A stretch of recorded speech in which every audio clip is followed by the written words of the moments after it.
Hey guys, this is K Burton 517, and yeah. So for those of you who don't know, this past week, the Game Informer with the Halo 4 article was released, and there's a lot of information in here, and that's basically what this video is going to be. For those of you who didn't get the article or don't know what's going on with Halo 4, I know this is a couple days late. Most of you already have this information, but I'm just going to be reading the article to you guys. If you're too lazy to read it yourself or whatever reason you can't read it.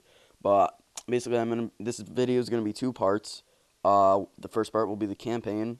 I'll be reading over the campaign, and part two will be the multiplayer portion of the article. So here we go, guys. I'm gonna start off right now with the campaign portion of the article on Halo 4. Hope you guys enjoy. Leave a like if you did, and hopefully I can get you some more information as soon as it becomes available. So here we go.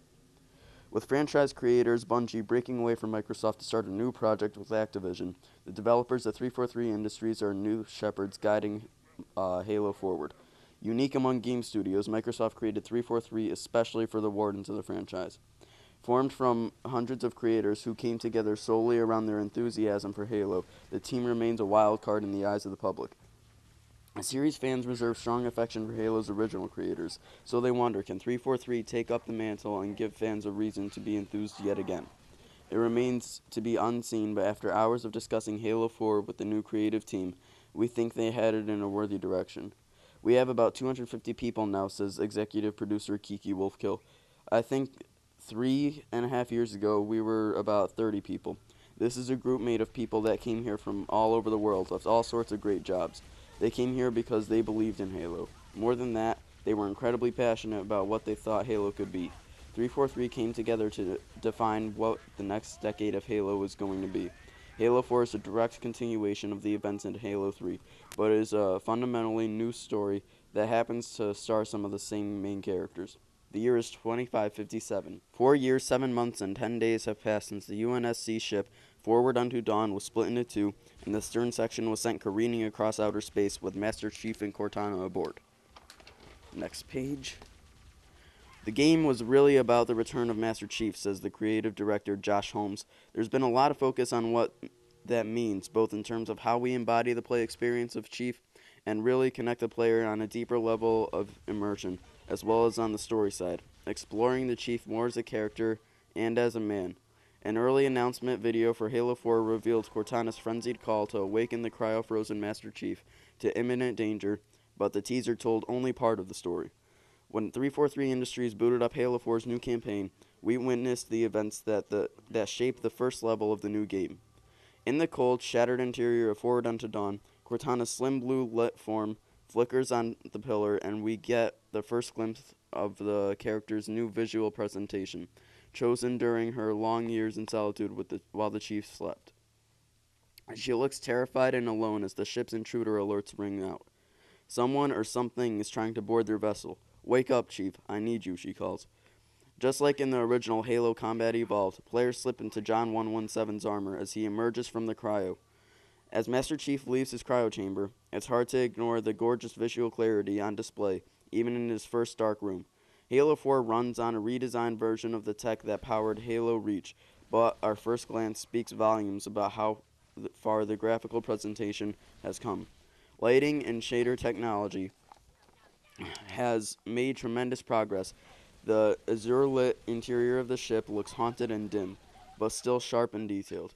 True native 720p presentation with FXAA makes the characters and environments look crisp even at extremely close range. Newly implemented performance and motion capture work on the character's movements, lends an air of reality and natural motion to the experience. Why did you wake me? The Chief asks. Hang on, Cortana says. Bringing your systems online now. I rewrote your suit's firmware while you were out. The new helmet HUD speaks to the fruits of her labor, exhibiting subtle parallax movement during the athletic actions and more visual cues that indicate the presence of the helmet. Humph, you've been busy, the Chief responds. Cortana and Master Chief fall back into familiar patterns of sarcasm even as imminent danger threatens. The friendship between Cortana and John has always been important to the Halo storyline, but 343 Industries says the relationship between the two takes center stage in the new game. Equally important, Halo 4 explores the humanity and inter-character conflicts of both characters. Even the game's initial marketing tagline reads, "Wake up, John," a sign that the game is moving away from the impersonal rank designed as its hero and closer to the fleshed-out human personality of Master Chief. "Seems like old times," Cortana jokes. John gets his bearings. "Ready to get back to work?" he asks. "I thought you'd never ask." John slips the chip containing Cortana into the slot in the back of his helmet, and they're off. "We've got intruder alerts lighting up on multiple decks," Cortana continues. Now a voice in the back of the player's head. "Our best bet to figure out who is boarding us is the observation deck, 4 floors up." Moving down the hallway, an elevator offers the fastest route. For players, the following scene offers a glimpse of Halo 4's newly minted narrative-focused scenes, built to offer exciting action moments independent of comment. Players remain in control as unique situations unfold. As Master Chief, next page, and climbs through the broken elevator shaft, his hands reach out to grasp the rungs as tongues of debris hurtle down towards him, making him slide back and forth to keep his place. After a harrowing climb, he pulls himself up and prepares to ask Cortana a question, when out of nowhere a roaring elite charges, energy sword at hand. A furious melee ensues with as the Chief grabs the alien soldier's arms, while its four-pronged mouth snaps in anger. John finds the elite away, and it goes tumbling down the shaft.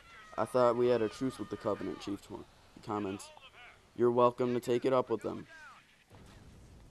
Heading for the observation deck, more Covenant show up and the guns finally come out. As much as Halo 4 aims to offer new experiences, the first firefight is striking in how much it feels like the classic Halo experience. Last enemy drops, Cortana directs the Chief to open up the deck's blast shield.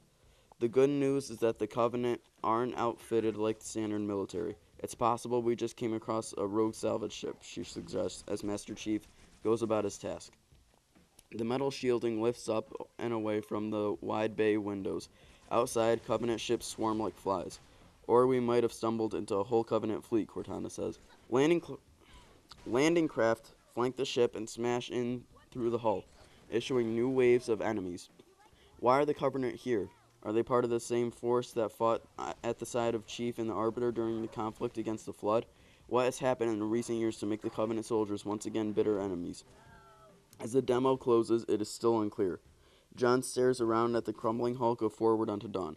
"We need to get off the ship," he says. The events awaiting Master Chief and Cortana after their ship battle are the most enticing part about the single-player campaign. Though it's unclear how it actually happens, the pair eventually crash land onto an unusual world that remained mysterious since the end of Halo 3 called Requiem. In Halo 4, the Master Chief and Cortana encounter an unusual deviation created by the Forerunner civilization millennia ago. Instead of surrounding the star, a massive exterior shell of Requiem encases a planet. The shell can protect anything inside from devastating effects of the Halo rings. Could this mean that they are still Forerunners alive inside of Requiem? The developers at 343 won't spill the beans, but they gave us some sizable hints about what waits inside. Halo 4 introduces a brand new enemy genius into the sandbox. No, that doesn't mean a new race in the Covenant or a special new mutation of the Flood. These new antagonists offer a full array of different enemy types. Each is armed with new weapons and equipment. We wanted to add a whole new class of enemies that Chief would discover when he crash lands on Requiem. That gives us different challenges for the player to learn to go up against, but also opportunities and tools, both in terms of abilities and weapons that come to those enemies. 343 intimidated that the inclusion of these new foes results in the largest single expansion to the game sandbox since the franchise began. From a creative standpoint, in approaching the enemy, we wanted to create something that plays very differently from the Covenant. Holmes continues, "We didn't want it to just feel like something that looks different but still plays the same way. We wanted to create a set of enemies that work together in a collaborative way, where each one of these enemies builds on and accumulates the abilities of the others.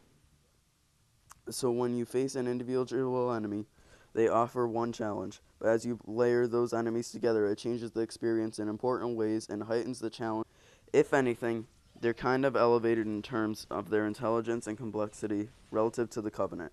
While we don't know exactly what or who lives on Requiem, we get some interesting glimpses of the land.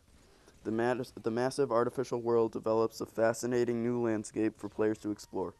And seeing the planet evokes many of the same feelings that came to mind the first time we crash landed on the original Halo back in 2001. Like that experience, the environments are strange and alien form. Forerunner buildings litter the countryside in various states of activation or ruin. You see what are obviously Forerunner architecture in there, but they're definitely different from abandoned, inert Forerunner stuff that we've seen in the past, says franchise development director Frank O'Connor. These much these are much more active, dangerous, living, breathing spaces. Weird flora and fauna inhabit the jungles and plains. We see one piece of art depicting a giant floating squid inhabiting a tree-filled habitat. Most fascinating, the sky isn't above isn't blue. When you look up into the skybox, the sky you're seeing is the inner shell, says O'Connor. A tantalizing new planet and variations on combat against new enemies would be the trick needed to revitalize the a decade-old gameplay pattern. Meanwhile, another part of the team at 343 is busy plotting the exciting future of Halo multiplayer. So, guys, that does it for the campaign portion of the article. Stay tuned for part 2, where I will go over the multiplayer section. So, hopefully, you guys will enjoy this video. And I know I stumbled a little bit there, but I'll edit this out. So, yeah, if you liked what you see here, subscribe for more. I do mostly gameplay commentaries, but I will occasionally keep you guys up to date with games like Halo 4 because Halo 4 is going to be one of the biggest games ever. So, so I'll keep you guys up to date with that. So, this is K Burton, guys. Peace.